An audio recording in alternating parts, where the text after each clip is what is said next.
No, doctor, nos quedamos en rinitis perenne. En rinitis perenne, adelante, por Sí. favor. Sí. Bueno, ¿Quién nos está habíamos... hablando? ¿Quién Irene, eres? Irene, Irene, adelante, Irene. sí. Bueno, nos habíamos quedado que en la reacción alérgica aguda van a jugar un papel esencial los mediadores preformados como los gránulos de los mastocitos y en Sí, especial la histamina. sí, Las así es. reacciones inflamatorias tardías comprenden mediadores derivados de la membrana de los ácidos araquidónicos, incluidos prostaglandinas y leucotrienos. Sí, También se ha confirmado que la histamina es importante en la patogénesis de las rinitis no alérgicas. La ajá. siguiente, Rebe, porfa. Por eso también se utilizan los antihistamínicos en la no alérgica, también sirve, ¿verdad? También sirve en la no alérgica como en la alérgica, es un mediador la histamina, por eso funciona el mismo tratamiento médico en ambas enfermedades, en la alérgica y en la perenne o vasomotora. ¿Qué más? Los pacientes con rinitis no alérgica o vasomotora rara vez van a mostrar síntomas oculares. Algunos de ellos presentan casi de manera monosintomática rinorrea y alina relacionada con cambios de temperatura o ingestión de alimentos calientes. En este caso, las secreciones carecen de eosinófilos y se producen al parecer por un desequilibrio autónomo de la nariz que puede mejorar con tratamiento local a base de anticolinérgicos. Sí. Y los estados emocionales prolongados, la fatiga y el dolor pueden producir una estimulación hipotalámica central que nos va a inducir un sobreflujo parasimpático capaz de activar una reacción vasomotora nasal. Fíjese cómo, a ver, regrésala. Fíjense cómo nada más, recuérdelo muy bien, cómo las emociones, la fatiga, el dolor, ¿sí? Estimulan el hipotálamo central, el cual induce al parasimpático y se crea una reacción vasomotora. Como muchos factores externos que no tiene que ser lo que inhalas, sino emociones, fatiga, dolor, ¿sí? Puede ser causa de una rinitis vasomotora congestiva. Hay gente que cuando está comiendo me refiere esto, doctor, se me tapa la nariz cuando como. ¿Sí? Y es más o menos este mismo mecanismo, ¿va? Una reacción hipotalámica estimula el parasimpático nasal y se crea una vasodilatación. ¿Qué más? Adelante. Otro mecanismo es la estimulación, ¿sí? Sí, es la estimulación del principal ganglio parasimpático de la nariz, el El esfenopalatino, esfenopalatino. recuérdenlo muy bien. Esa es Eh, pregunta de examen. ¿Cuál es el principal ganglio parasimpático de la nariz? El ganglio esfenopalatino que está en la fosa esfenopalatina. Sí, está atrás del sí. seno maxilar. También se ha comunicado, La aparición de rinitis vasomotora posterior a fracturas nasales, rinoplastías y septoplastías. eso también es muy importante. El paciente que operas por su tabique nasal desviado, ¿sí? Lo operas muy a gusto, lo dejas muy derechito y a los 6 meses te dice, doctor, no, si sigo sin respirar, se me tapa la nariz. Es porque no tuvimos cuidado de no lesionar el nervio nasal anterior. Hay un nervio en la parte anterior del piso nasal que se llama nervio nasal anterior, ¿sí? Que tenemos mucho cuidado en no lesionarlo, porque si lo lesionamos, se estimula el ganglio esfenopalatino, ¿sí? Es un nervio parasimpático. Entonces, si lo lastimamos, dejamos irritado el nervio esfenopalatino y creamos rinitis vasomotor en pacientes operados o en pacientes que se fracturan, no tienen golpes en la nariz. Es muy frecuente que un paciente que se golpee la nariz, doctor, se me tapa la nariz y está perfectamente recto el tabique. Es por el golpe que creó una reacción vasomotora parasimpática. ¿Qué más? El edema. Perdón, el edema persistente de la mucosa es secundario a la dilatación de los senos cavernosos que forman el tejido eréctil venoso distintivo de la mucosa respiratoria. Bien, Y muy bien. también el óxido nítrico puede causar relajación de las células del músculo liso vascular y su inducción provocar en parte alteraciones vasculares de esta entidad. Muy bien. ¿Qué más? Y de mi parte sería todo. Continúa mi compañera Rebeca, doctor. Muy bien, felicidades. Muy bonita exposición y hasta yo aprendí. Gracias. Gracias, doctor. Gracias. O recordé, más que nada recordé, la verdad sí, pues yo conozco esto, lo he leído, He dado ya 2, 3 semestres con ustedes, pero es el pan de cada día, la rinitis vasomotora, la rinitis perenne, la rinitis alérgica, y constantemente hay que estar actualizándonos y leyendo. Los pólipos, ¿qué son los pólipos? ¿Quién nos va a hablar? Yo, Rebeca, doctor. ¿Sí me escucho Rebeca, bien muy y todo? bien. A ver, Ok. ¿qué aprendemos de los pólipos nasales? Enfermedad relativamente frecuente, muy molesta, muy obstructiva. ¿Qué es? Bueno, la frecuencia de pólipos nasales en la población alérgica es de casi 4% y mayor aún en asmáticos, que equivale al 7% Muy respecto de bien. quienes solo tienen rinitis. No se les olvide eso. Asma, alergia, nasal, pólipos. ¿Qué más? Los primeros síntomas de poliposis aparecen entre los 30 y 40 años con predominio en varones. En los hombres, sí. Los Los pólipos pólipos nasales. nasales en niños son casi siempre efecto de procesos bacterianos crónicos y también de fibrosis quística del páncreas. Los pólipos nasales se clasifican en dos grupos, neutrofílico y eosinofílico. Muy bien. El tipo neutrofílico se presenta en la fibrosis quística y se acompaña de una frecuencia elevada de recurrencias, secreción purulenta con neutrofilia nasal y mala respuesta al tratamiento con esteroides. Muy bien. Los tipos de Sí. eosinofílico hay rinorrea seromucosa, eosinofilia nasal, buena respuesta a la aplicación tópica de esteroides y aparecen en sujetos con rinitis alérgica. Muy bien. Entonces, ver esa diferenciación, ¿verdad? Los pólipos por el ácido.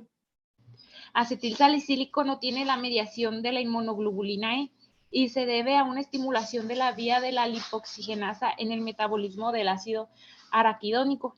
Entonces, el En ácido personas acetilsalicílico, eso, por eso un tanto ya se ha satanizado el uso de la aspirina, a veces causa pólipos nasales. Hay pacientes que causan problemas nasales con el uso de la aspirina. Yo personalmente casi no la uso. ¿En personas con pólipos se han encontrado? valores altos de leucotrienos B4 y C4, con estos últimos más bajos en los tratados con esteroides y más altos en los que se acompaña de asma. Tus Las leucotrienos, muy bien. Las moléculas, de adhesión endotelial como la célula de adhesión vascular 1 y la selectina P desempeñan una función crucial en la extravasación de eosinófilos, tanto sí. en sitios inflamatorios como en los pólipos nasales. Muy bien, eso no es muy frecuente. ¿El eosinófilo nasal produce qué? Factor de necrosis tumoral alfa y factores de transformación de crecimiento alfa y beta que contribuyen a la inflamación de la mucosa. Entonces, el eosinófilo, la presencia del eosinófilo dentro de la mucosa nasal tiene esos dos efectos fundamentales: necrosis tumoral y factor de crecimiento inflamatorio. El eosinófilo, siempre el eosinófilo, prácticamente siempre el eosinófilo, sería muy raro el caso, pero el alérgico, el rinítico alérgico, va a tener prácticamente el 100% de eosinofilia positiva alta. Siempre va a haber eosinófilos en el moco nasal, pero bajas 1, 2 o 3%. Arriba del 5% pudiera ser positivo o sospechoso de alergia. Ya un 10% es ya bastante sospechoso de una rinitis alérgica. ¿Qué más? Causando La, necrosis e inflamación de la mucosa. Ahora, las interleucinas, ¿qué tienen que ver? la presencia de interleucinas 6 y 12 y quimiosinas como las RANTES, que habíamos mencionado que esta se refiere a la quimiosina de regulación por activación expresada por los linfocitos T, se Muy bien. relaciona con la producción local de proteínas quimioatrayentes en la superficie de los pólipos y Sí, con una reacción de linfocitos colaboradores tipo 1. sí, todo tiene su estructura bioquímica celular, ¿verdad? De los pólipos. La apoteosis se considera, Un mecanismo que promueve la resolución de la inflamación eosinofílica y los esteroides que la inducen en los pólipos nasales. y los esteroides la inducen en los pólipos nasales. Ok. Ujú. ¿Qué más? Los Los síntomas síntomas vinculados. con la poliposis nasal son obstrucción nasal, anosmia, prurito nasal, rinorrea mucohialínica o purulenta. ¿Qué es anosmia? Pérdida del olfato. Ausencia. Total. Pérdida, ausencia del olfato, exactamente. Hiposmia, disminución del olfato. Hiposmia, ¿sí? ¿Qué Sí. más? En la rinoscopía anterior aparecen masas pálidas, grisáceas o algunas veces de color violáceo, Así es, redondas azuloso, sí. de la superficie lisa. Casi todos se originan en el meato medio, Medio, pueden sí, ser múltiples y por lo general son bilaterales.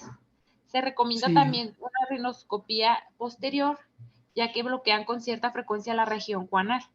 Muchas veces los estudios radiológicos delinean opacidad de las celdillas etmoidales y de los antros maxilares. Entonces, el diagnóstico sine qua non de una poliposis es la exploración, que estamos viendo en las imágenes de la derecha.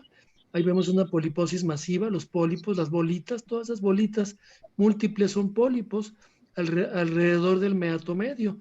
Donde está la flecha es el meato medio y ahí están los pólipos. Seguramente ese es un pólipo antrocuanal, como lo vemos en la diapositiva, de la tomografía. Aquí vemos una tomografía axial de senos paranasales, donde vemos poliposis nasal cubriendo pues la cavidad nasal y una opacidad bilateral de los senos maxilares, ¿va? Opacidad bilateral probablemente coincida con un pólipo que se denomina antrocoanal, ¿sí? Que son pólipos que abarcan el antro del seno maxilar, se comunica a la fosa nasal y cae hacia la coana. Poliposis antrocoanal, recuérdenlo. ¿Qué más? En En niños debe de niños, determinarse el diagnóstico diferencial con así es, meningocele nasal, así es. glicomas y otros más en Gliomas, adultos, gliomas. sí, gliomas, y otros más en adultos con neoplasias benignas y malignas, entre las que se encuentran los papilomas nasales invertidos o no invertidos. El Linfomas y papiloma adenocarcinomas, nasal, ¿habías escuchado esa enfermedad? Papiloma nasal invertido, no. ¿no? El papiloma nasal invertido es un tumor benigno, tumor benigno que se presenta en la mucosa nasal, pero con eh, actividad maligna. No sé si me explique. Es un tumor benigno muy invasivo, come hueso. Entonces siempre, y que puede transformarse en malignidad. Es como el papiloma en la mujer, en el cérvix de la mujer. Lo causa Sí. el papilomavirus, ¿va? El papiloma. Entonces, originalmente son benignos. Si tú topas a una mujer con una papiloma cervical a tiempo, es benigno la papilomatosis. Pero si dejas mucho tiempo, se transforma. Igual en la nariz. Igual en la nariz, el papiloma nasal invertido. Y no invertidos también. También hay que diferenciarlo con qué más. Con los linfomas, adenocarcinomas que pueden surgir de poliposis nasales o acompañarse de ellas. Muy bien. Todo ¿Qué más? tipo que se extirpa debe enviarse a estudio histopatológico. Claro, ahí está en la rinoscopía que tenemos ahí, el clásico pólipo masivo en un niño, totalmente obstructivo, ¿va? Así es, así vemos a veces los pacientes lleno de bolitas pálidas y saliéndose a la izquierda, saliéndose los pólipos de la nariz. Nomás que hay que tener mucho cuidado, no se vale estirarlos, no, hay que tomar tomografías porque pueden ser ese tipo de problemas, puede ser un meningocele. Imagínense, si nos podemos extirparlo, estamos quitando cerebro, ¿sí? Entonces, mucho cuidado con jalar tumores. Es un pólipo, le voy a jalar aquí, no. Puede ser cerebro, que es que el meningocele o un glioma, ¿verdad? Adelante. Mucho cuidado. El El tratamiento tratamiento conservador, de la poliposis nasal no es del todo así es, satisfactorio. no El es empleo de antihistamínicos y cromaglicate es de cromoglicato relativa de utilidad, sodio. a menos que coexista una rinitis alérgica. Deben tratarse Exactamente. las infecciones crónicas de la nariz y de los senos paranasales. Sí, En la opacidad de los antros maxilares se recomienda su irrigación, sobre todo si hay secreción purulenta. Puede ser útil en el uso de esteroides y preferible la administración sistémica. Se sí, administran 4 microunidades. sí.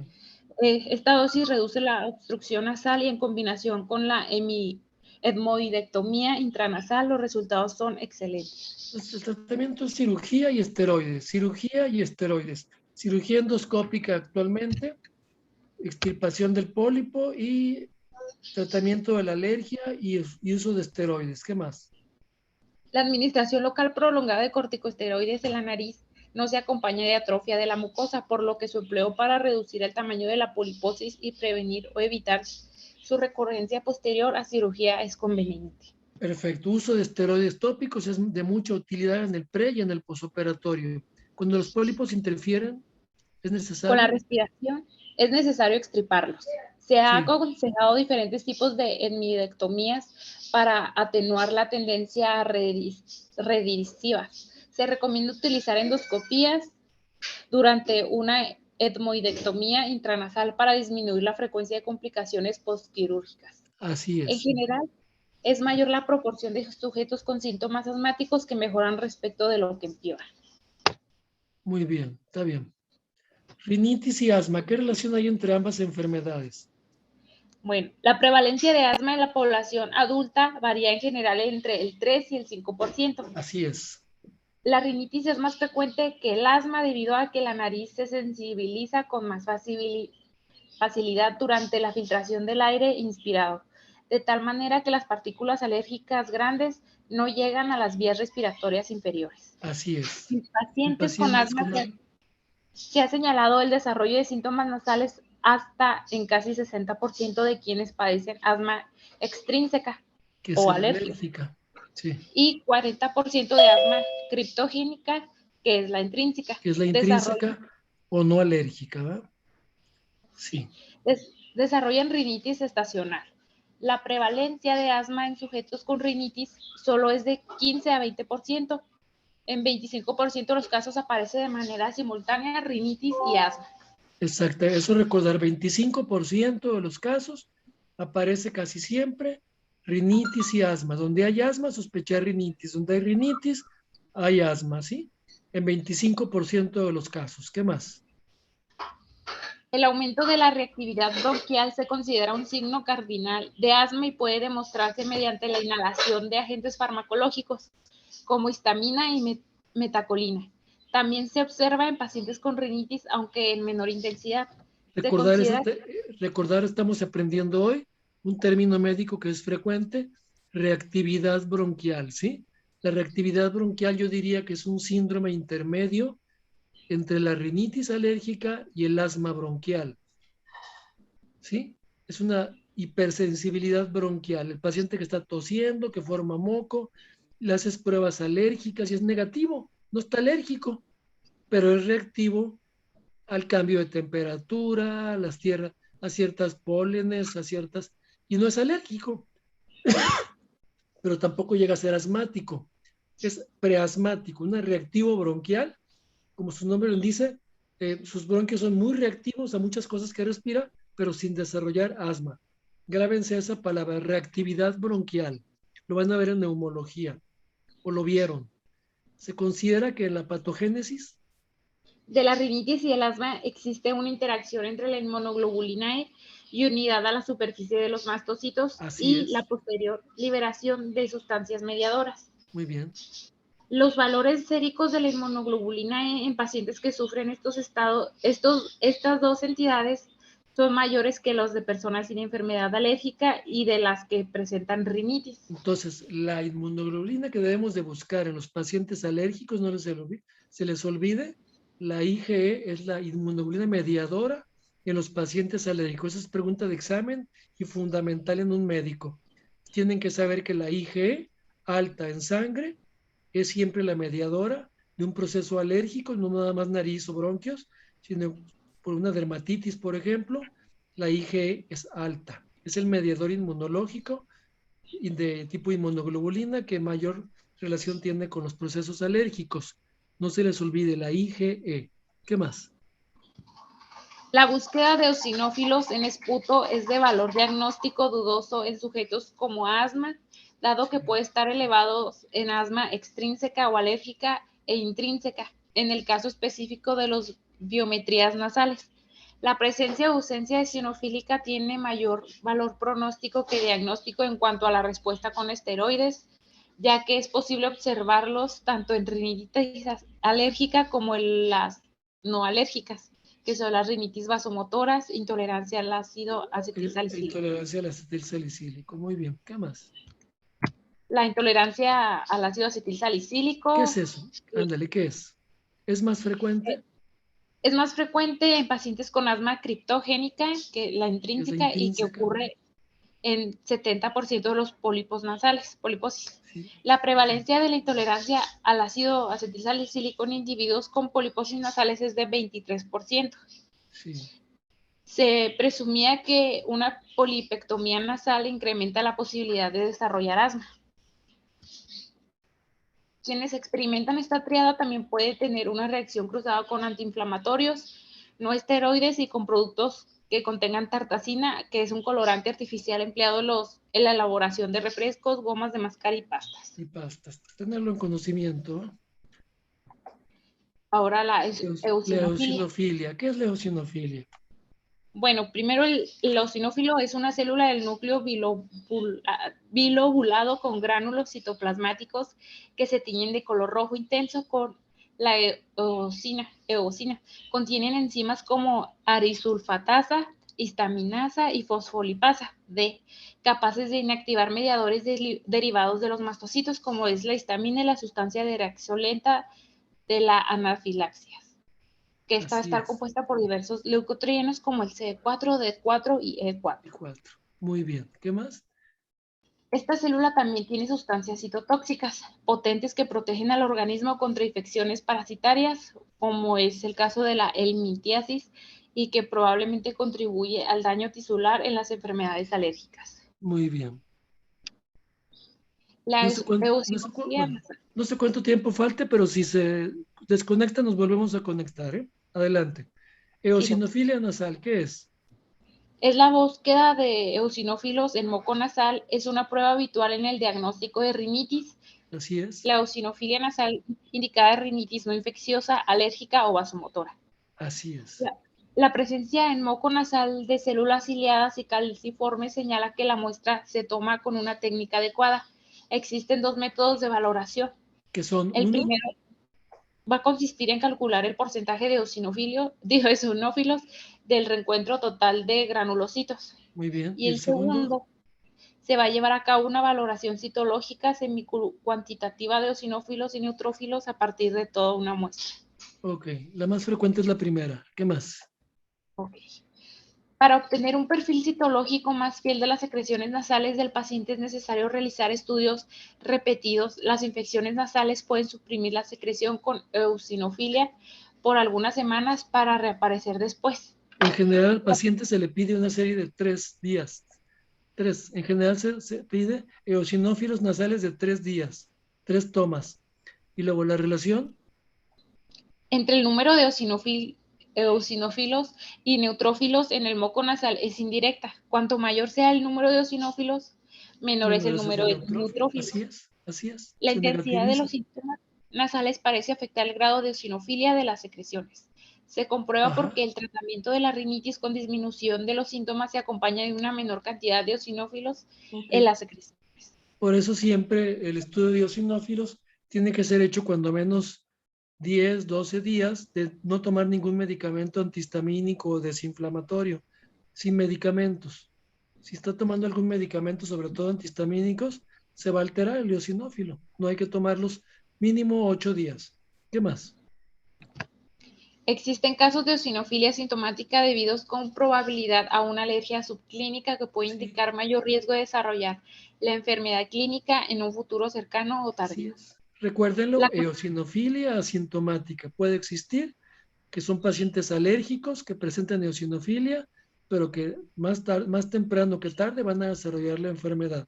Donde haya eosinofilia, hacer pruebas alérgicas, determinar si es o no alérgico en definitiva y dar tratamiento de vacunación si es necesario.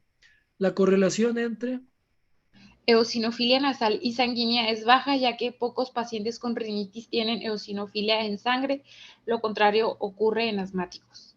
Exactamente, no está muy correlacionada la sangre y el moco nasal en la rinitis. Por último, la eosinofilia en tejidos. Como pólipos nasales suele relacionarse de forma directa con la de las secreciones nasales. Así es. ¿Qué más? Diagnóstico de la alergia. ¿Cómo se diagnostica?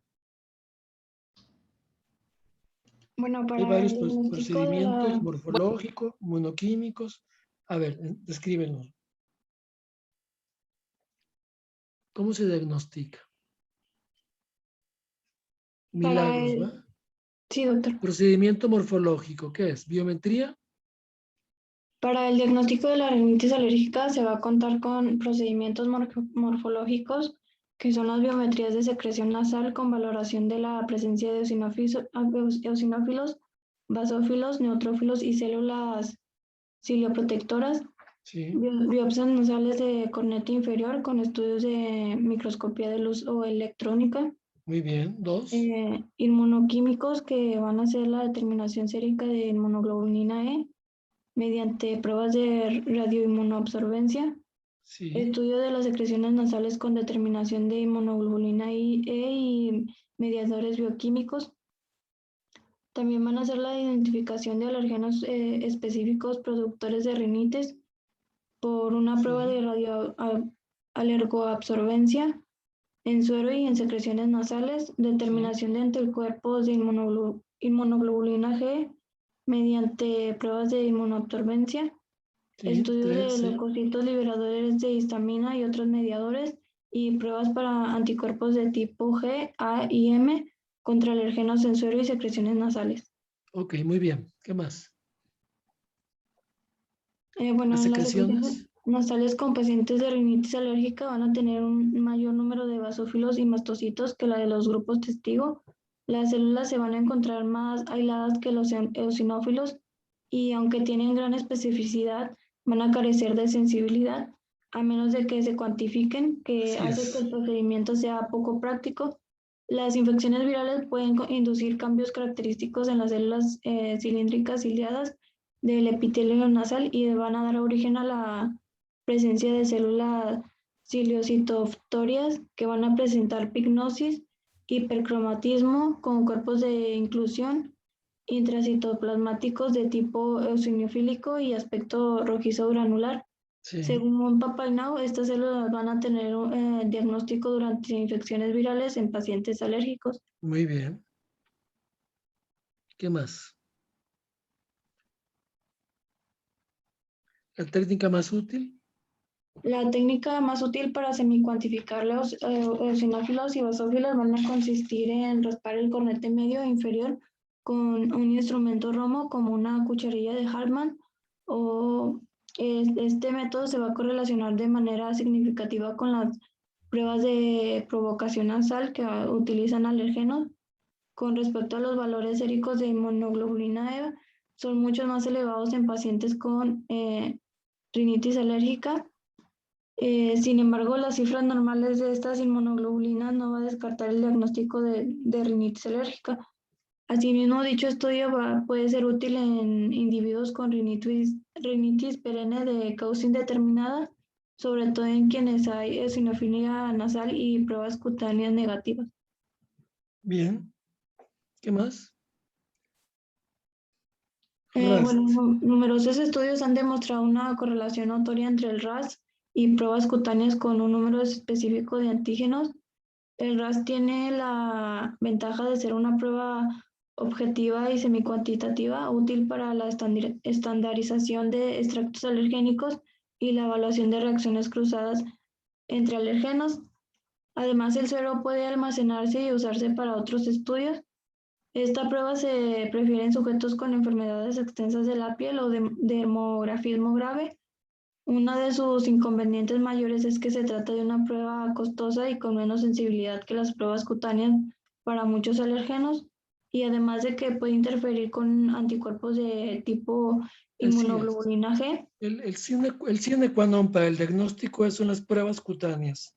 Las pruebas cutáneas de antígenos, ¿va? Ese es el estudio que hacen más los alergólogos, ¿va? ¿Qué más? Prevención. ¿Cómo se previene la alergia? Bueno, para la prevención,